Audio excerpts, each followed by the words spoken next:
गांव में? हाँ। गांव? गांव? अंजलि परेशान का हो रहल बाड़ू? तोके तो खुश होके के चाही, इतना अच्छा नौकरी लागल बा। अरे इतना कोनो खुशी के बात देखे कि हम पूरे घर में नाची। ये तोहरा खातिर बड़का नौकरी हुई, हमरे खातिर ना। हम तो सोचे रही हमार हस्बैंड डीएम एसडीएम हुई, बन गईली लेखपाल। ये कोनो नौकरी है? आज के युग में नौकरी मिलल कितना मुश्किल बा। ये सब तोहरे भाग से मिलल बा। हमरा भाग्य में बड़-बड़ सपना रहे, ये लेखपाल के नौकरी ना। देखा अमित, ये तोहरा लेखपाल के नौकरी तोहरा भाग्य से मिलल बा, हमरे भाग्य से ना।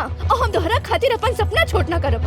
देखा अमित, हम नहीं चाहत कि हमार हस्बैंड एगो छोट-मोट के नौकरी करे। ये नौकरी के छोड़ दा और डीएम एसडीएम के नौकरी के तैयारी करा प्लीज। हमरे रानी के भाग से उहो मिल जाई, लेकिन अभी नौकरी छोड़ल ठीक नहीं खे। ना जाने कितना लोग छोट नौकरी के बड़ नौकरी के चक्कर में छोड़ देले और आज बेरोजगार बन के बैठल बाड़े। देखा अमित, हम तोहरा से हाथ जोड़ के कहा था नहीं कि ई नौकरी के छोड़ दा और बड़का नौकरी के तैयारी करा प्लीज। ठीक बा, बड़ नौकरी मिल जाई तो ई नौकरी छोड़ दे पक्का। अरे का पक्का कच्चा? रउआ से कह रहल बानी ना कि हमरा के लेखपाल के वाइफ नहीं के कहलाई के, समझे नहीं के आवत रउआ के? अंजलि थोड़ा धीरे बोला, माई बाबूजी सुनिए तो का सोची हैं? हमार जिंदगी बर्बाद हो रहल बा, सपना टूट रहल बा और रउआ के ई बढ़ल बा कि केहू हमरा बारे में का सोच रहल होई।